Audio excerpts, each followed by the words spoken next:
बचपने में दांत नहीं थे, सिर्फ दूध पी सकते थे और कोई हार्ड ग़िज़ा नहीं खा पाते हैं। बचपने में हाजमा इतना मजबूत नहीं था कि गोश्त मछली सब खा लें, वो नरम ग़िज़ा खाता। बचपने में वो खुद से चल नहीं पाता था, किसी के सहारे की ज़रूरत होती थी। बचपने में बोलने में ततलाहट आती, साफ साफ अल्फाज नहीं बोल पाता। छोटा बच्चा एक सवाल को बार बार करने लगता है, उसी चीज को बार बार पूछता है। छोटा बच्चा कभी कभार खुद से पेशाब पखाना कर लेता है, उसे एहसास नहीं हो पाता। बिस्तर में उसकी सफाई के लिए उसके साथ किसी की जरूरत होती है। अब हम आते हैं बचपने से, जब बड़ा हुआ जवानी में ये सारी चीजें उसकी परफेक्ट हो गई, लेकिन जैसी बूढ़ापे को पहुंचा फिर से वही हालत पर आया कि अब बूढ़ा भी दांत गिरने की वजह से हार्ड चीजें खा नहीं पाता। बूढ़े को भी नरम ग़िज़ा देनी पड़ती है। बूढ़े का भी हाजमा मजबूत नहीं होता कि हर चीज वो हजम कर ले जाए। बूढ़े के अंदर भी अब किसी के सहारे की जरूरत आ गई। इतनी कमजोरी आ गई कि खुद से खड़ा होकर के चल नहीं सकता, किसी के सहारे की जरूरत है। बूढ़े के अंदर भी भूलने की आदत आ गई। बूढ़े के अंदर भी एक चीज को बार बार पूछने की आदत आ गई जो बच्चे के साथ थी। बूढ़े के अंदर फिर वो मकाम भी आ गया कुछ बूढ़ों को कि पेशाब पाखाना निकलने लगा और उनको पता भी नहीं चल पा रहा है। कंट्रोल खत्म होने लग गया जिस्म का। बिस्तर पर उनके पेशाब पखाने भी हो गए। बहुत सारे बूढ़ों के साथ ये मामला होता गया। वे कहा गया इंसान जहां से शुरू हुआ था पलट करके वहीं आया है, उन्हीं हालात की तरफ उसे लाया गया है और फिर उसका खात्मा हो जाएगा। मैं ये बात इसलिए अर्ज कर रहा हूं कि गालिबन ऐसा लगता है कि दुनिया भी जिस अंदाज से शुरू हुई थी पलट करके उसी अंदाज पर आ जाएगी। आज के हालात हमें ये बता रहे हैं। अगर आज के ज़माने में किसी से कहा जाए कि दुनिया वापस अपने पहले मदार पर आ जाएगी, पहले कैफियत पर आ जाएगी, तो लोग हंसेंगे। दुनिया की पहली वाली कैफियत ये है, ज़मीन में बीज बो, फसल आए तो अनाज निकालो, चक्की में आटा पीसो और रोटी बनाओ और खाओ। ना कोई मशीन का तस्वुर, पत्थरों को टकरा करके आग जलाओ और दिए रोशन करो और घर को उसी से उजाला करो। यही पहली की कैफियत थी। कपड़े अपने हाथ से सिलो, बाकी कोई चीज नहीं थी। घोड़सवारी करो, कोई सवारी नहीं थी। न कार, न गाड़ी, न प्लेन, न ट्रेन, कोई चीज नहीं थी। जानवरों पर सवारी किए जाते थे। दुनिया की ये पहली कैफियत है। आज मैं अगर कहूं कि दुनिया की उसी पहली कैफियत पर वापस आना पड़ेगा तो लोग हंसेंगे। ऐसा कैसा पॉसिबल है? मुमकिन नहीं है। लेकिन मेरे अजीजों, आज मैं एक बहुत अहम बात आपके सामने रखने जा रहा हूं। हो सकता है दुनिया उसी पहली वाली कैफियत पर वापस आ जाएगी, उसी कैफियत पर जहां से शुरू हुई थी। आज के हालात देखकर यह लगता है पेट्रोट मिसाइल और न्यूक्लियर वेपन्स के जरिए से पूरी दुनिया ऐसी तबाह हो रही है। ये तो अभी हथियारों का इस्तेमाल पूरा नहीं हुआ। जो हथियार ये सुपर पावर कंट्रीज बना करके बैठे हुए हैं, इनका अभी इस्तेमाल नहीं हुआ। 1945 में जो न्यूक्लियर का इस्तेमाल हुआ था, उसका असर आज तक होता है जापान में, नागासाकी और हिरोशिमा में।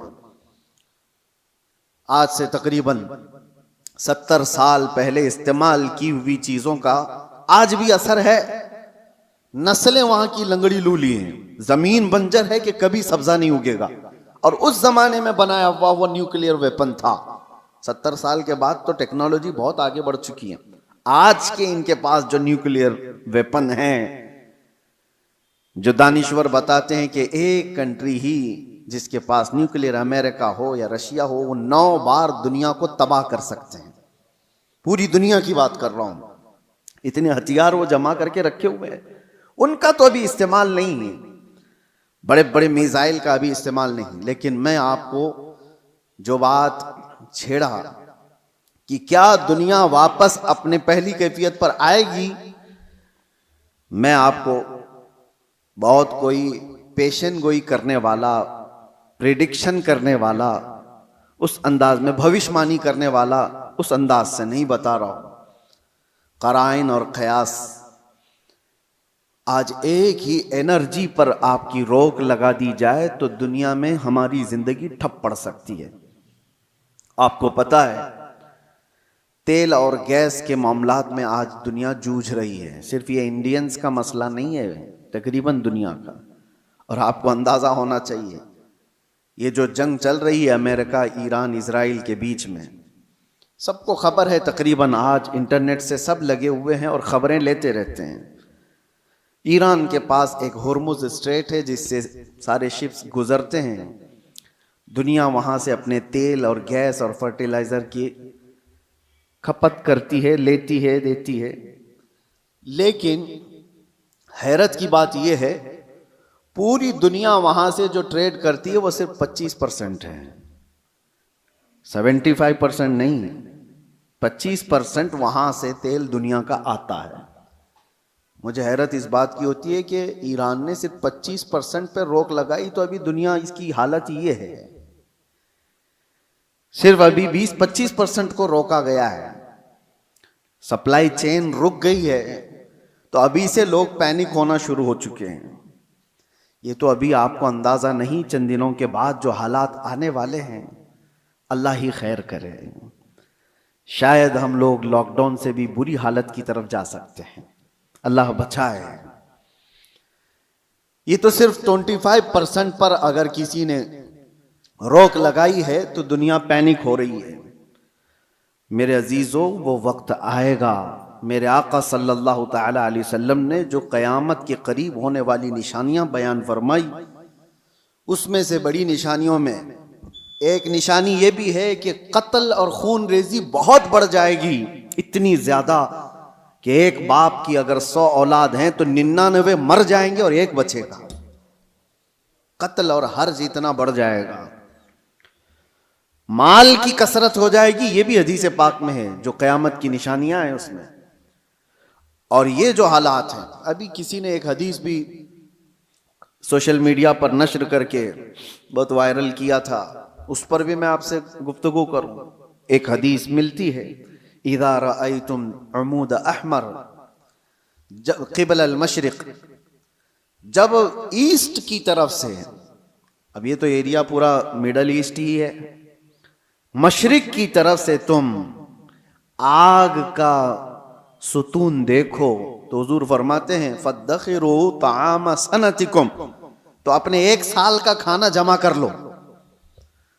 और उसमें हदीस में यह भी कहा गया है इज़ा रअयतुम उमूद अहमर उमूद नारिन अहमर, ऐसा हदीस के अल्फाज हैं, फी शहरी रमजान।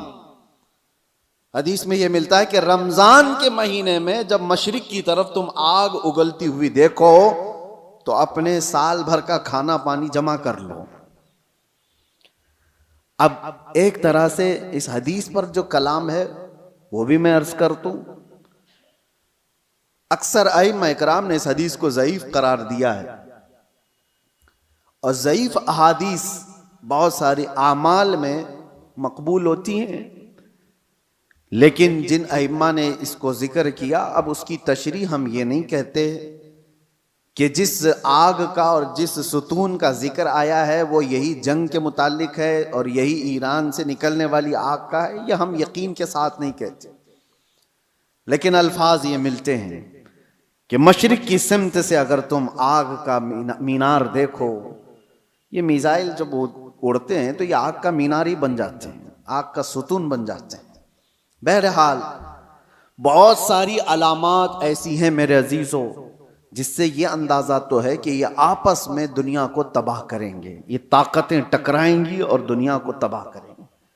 आम लोगों की मौत कसरत से होगी, बड़े लोग अपनी अपनी सिक्योरिटी और अपनी हिफाजत का इंतजाम करके बैठे होंगे, आम इंसानों को मरने के लिए छोड़ दिया जाएगा। जंगों में सबकी तबाही है, कहने को तो अमेरिका कल ऐलान कर देगा कि हम जीत गए। जीत किस बात की है? क्या इंसानों के हजारों कत्ल के बाद कोई जीतता है? इधर भी कत्ल, उधर भी कत्ल, और इंसानों की मौत के बाद विनर किसको कहा जाता है? ये तो सिर्फ और सिर्फ अपने नफ्स को बड़ा बनाने का एक जरिया है, बाकी जीत किसी की नहीं होती जंगों में। मरते इधर भी हैं, मरते उधर भी हैं। हाँ, इतना है कि इधर कम मरे, उधर ज्यादा मरे, लेकिन मौत तो है।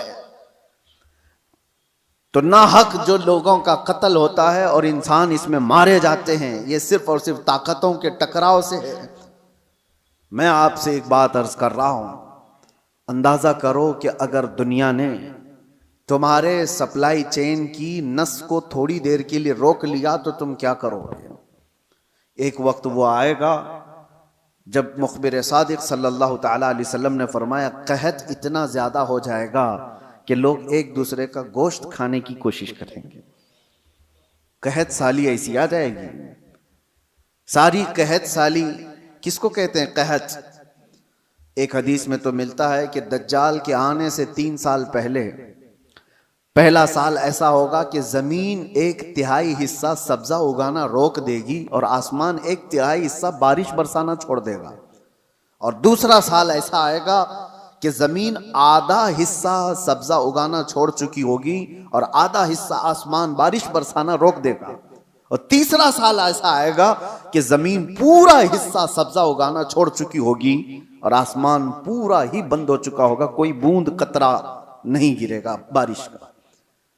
और उस वक्त लोग कहत में ऐसे मुब्तला होंगे कि उनके पास खाने पीने की कोई चीज नहीं रह जाएगी।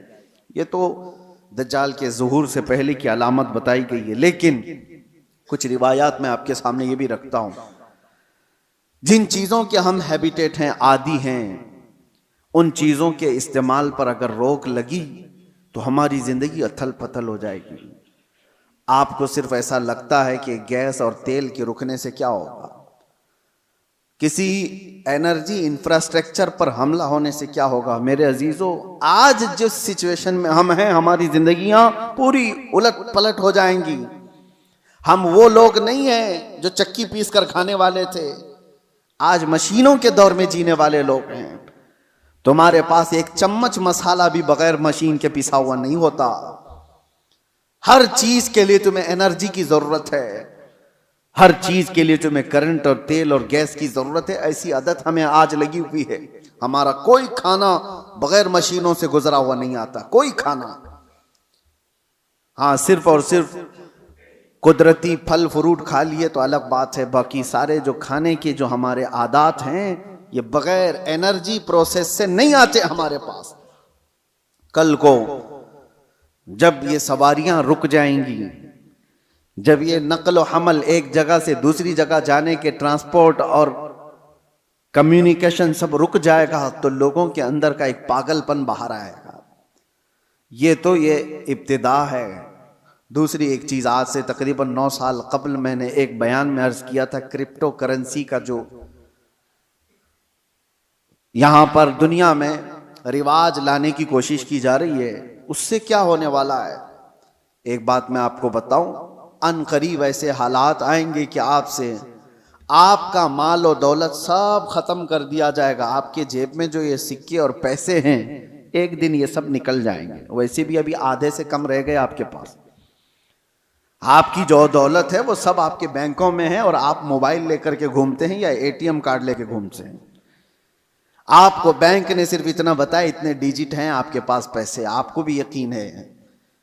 10 लाख रुपए आपने बैंक में जमा किया और 10 लाख का डिजिट आपको बैंक ने दे दिया आपके मोबाइल के मैसेज पर, और आपको यकीन है मेरे पास 10 लाख हैं। पकड़ने में कुछ भी नहीं आपके पास, और ना ही रोज जाकर के आप बैंक का मुशाहिदा कर रहे हैं कि मेरे जो नोट दिया था वो है कि नहीं है कि नहीं है। आपको उससे कोई मतलब नहीं। बैंकों ने आपको एक जमानत दे दी कि आपके इतने पैसे हमारे पास हैं। जमानत क्या है? सिर्फ मैसेज है, वो डिजिट है, वो नंबर्स हैं। उन्हीं नंबर्स पर दुनिया जी रही होगी। अभी ये रिवाज और बढ़ता जाएगा। आप जो कैरी करते थे सिक्के और नोट, वो भी खत्म कर दिए जाएंगे, कुछ नहीं होगा किसी के पास। और सारा ट्रांजैक्शन आपका जो चलता है वो इंटरनेट से चलता है। जिस दिन इंटरनेट को शट डाउन कर दिया जाएगा, सारे के सारे फकीर होंगे, किसी के पास कुछ नहीं होगा।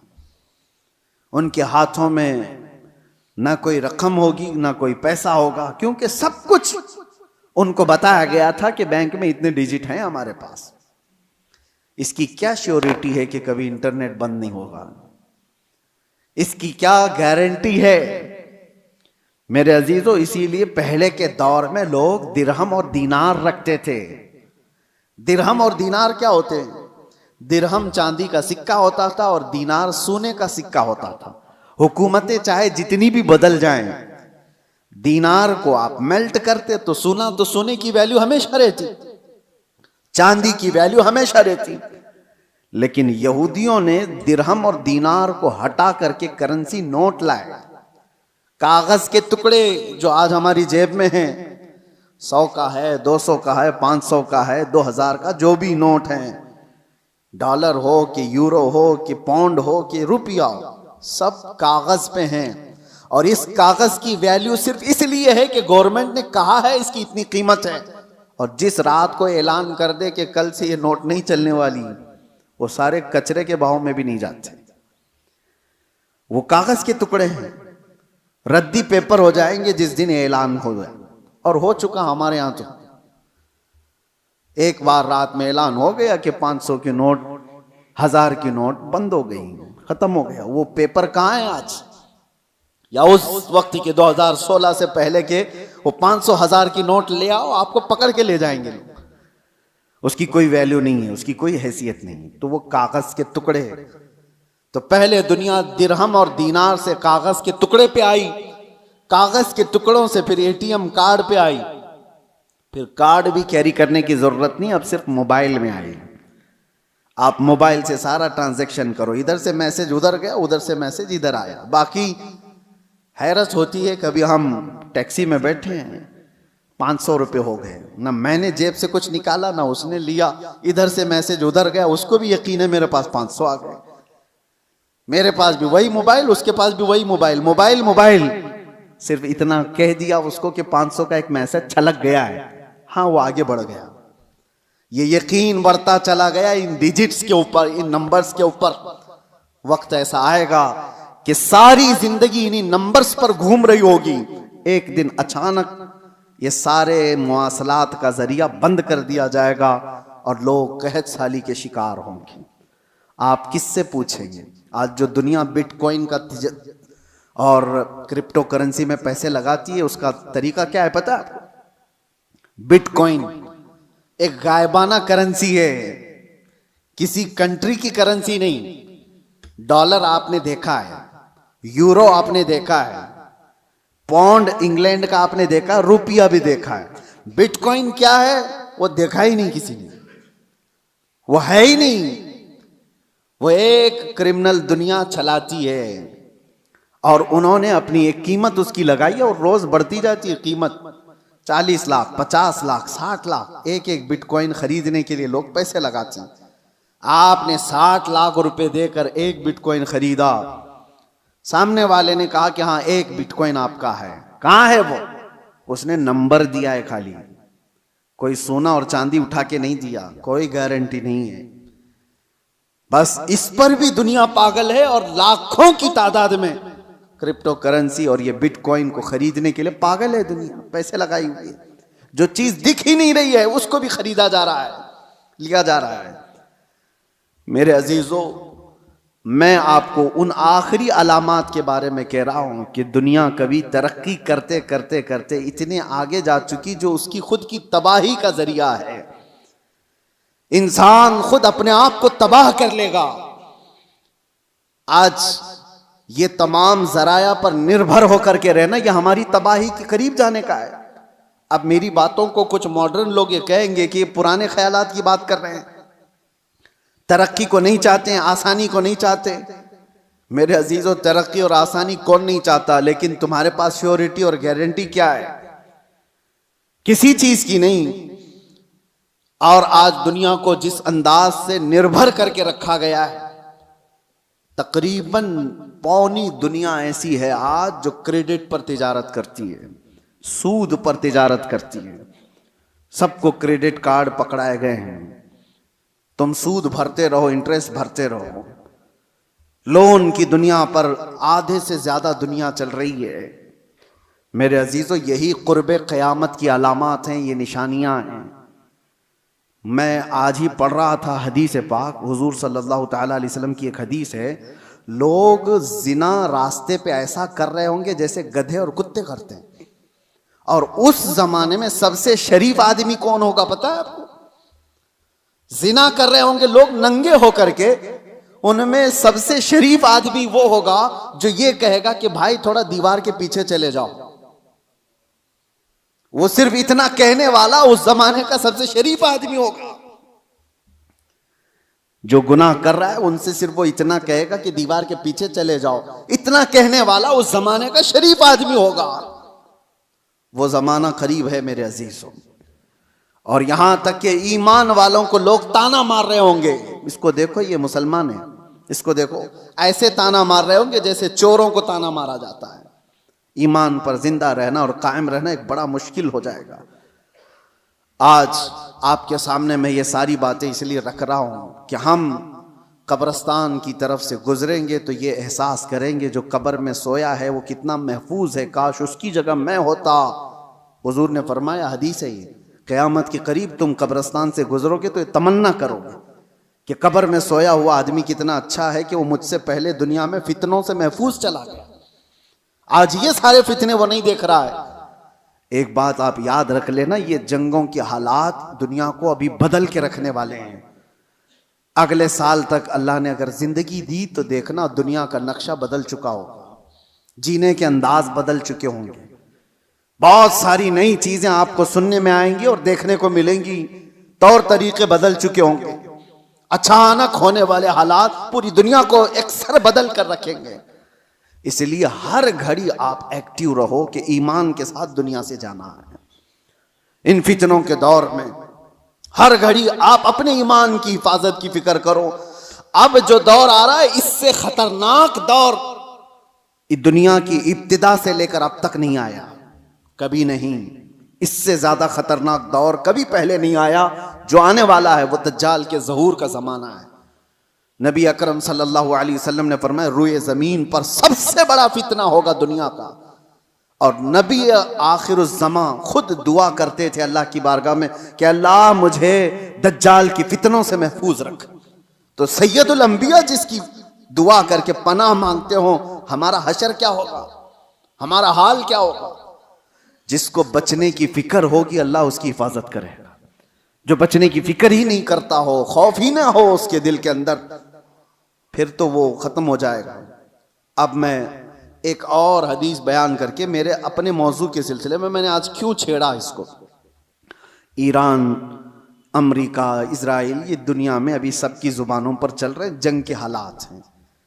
इस दौरान मैंने हदीस ये पढ़ा कि दज्जाल के जाहिर होने का वक्त जो है वो अल्लाह बेहतर जाने, लेकिन जो जगह है नबी पाक सल्लल्लाहु अलैहि वसल्लम ने फरमाया वो भी ईरान की तरफ से ही जाहिर होगा।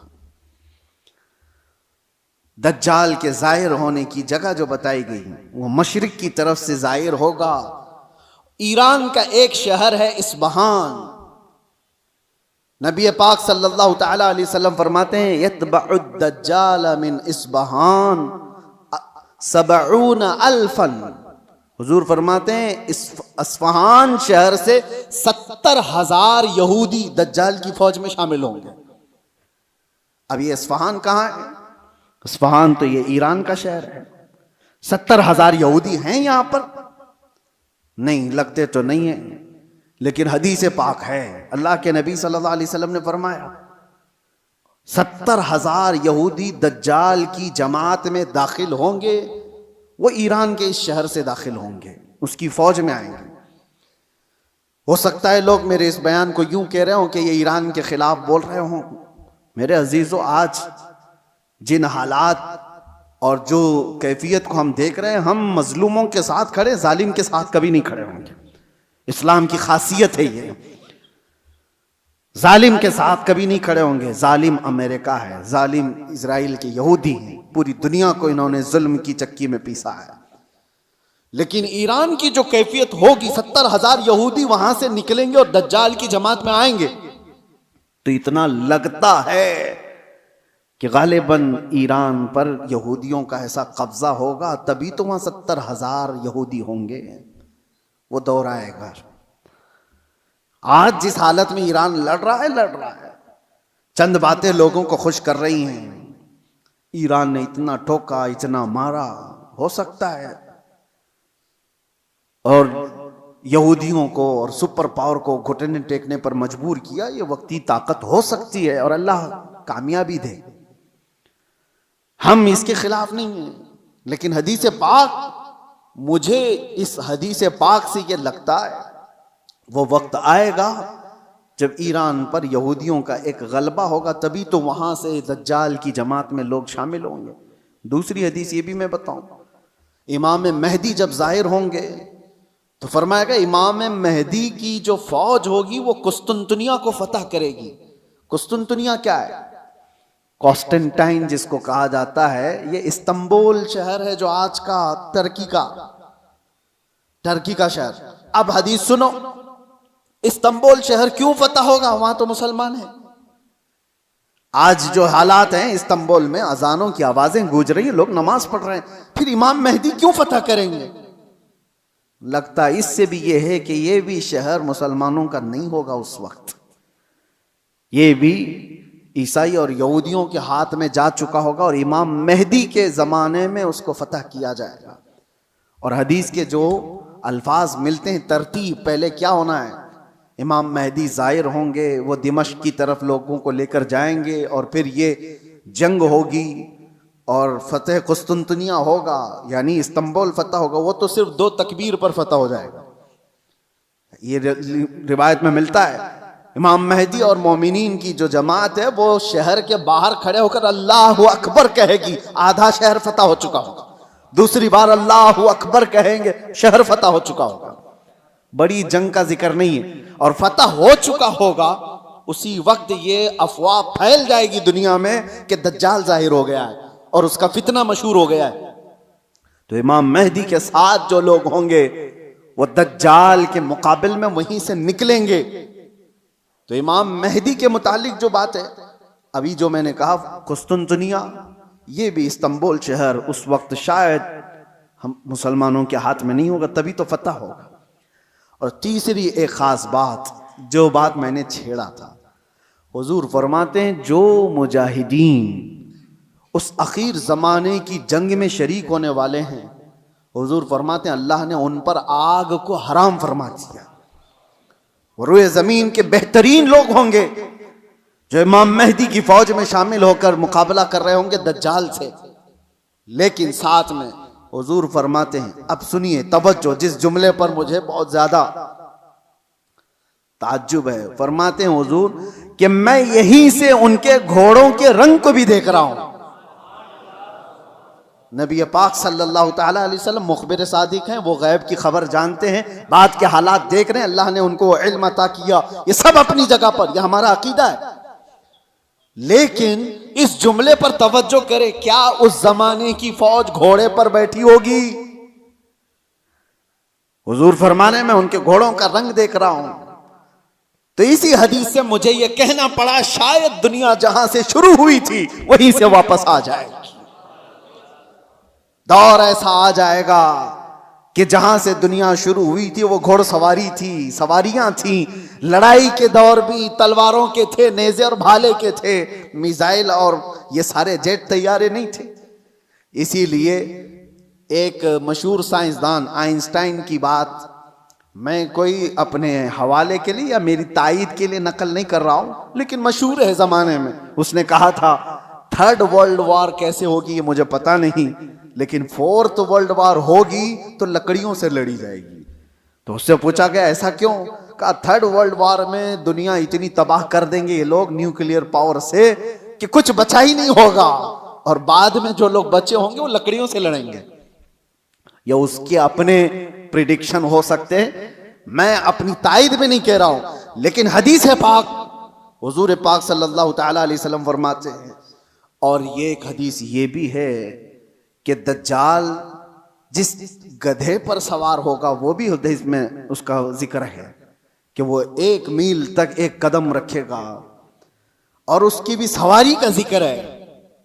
अब वो कौन सी सवारी है उसका जिक्र आया है हदीसों में। तो हम हदीस के जाहिरी माने को भी देखते हैं, और हो सकता है उसका बातिनी कोई और माना हो, लेकिन जब तक हदीस जाहिर में समझ में आती है उसी पर हम अमल करते हैं। आखिर ज़माना शायद वैसा आने वाला हो। इसलिए मेरे अजीज़ों, बहुत तरक्की पर जो आज उरूज पर लोग नाज करते हैं, शायद दुनिया उनको पटक देगी, दुनिया उनको वापस उनके नशे के गुरूर को मट्टी में मिलाकर रख देगी। आज जिनके पास पेट्रोट मिसाइल हैं, जिनके पास चांद में जाने की सलाहियत, जिनके पास मरियन पनडुब्बियां ऐसी के समंदरों को चीर करके निकलने वाली सारे हथियार, सब कुछ था इनके पास, लेकिन जिस दिन ये सारी टेक्नोलॉजी मार दी जाएगी, खत्म कर दी जाएगी, ये किसी और के जरिए से नहीं, तुम आपस में मार लोगे एक दूसरे को। तुमने भी हथियार बनाए, हमने भी हथियार बनाए, दोनों मार लेंगे, एक दूसरे को खत्म कर देंगे। फिर जीने का सलीका वही होगा जो इंसानों के इब्तिदाई जमाने में था। इंसान दुनिया में जिस तरह से बगैर लिबास के सादा सा आया था, उसी अंदाज से फिर जीने का तरीका सीख लेगा और दुनिया वहीं पर आ जाएगी।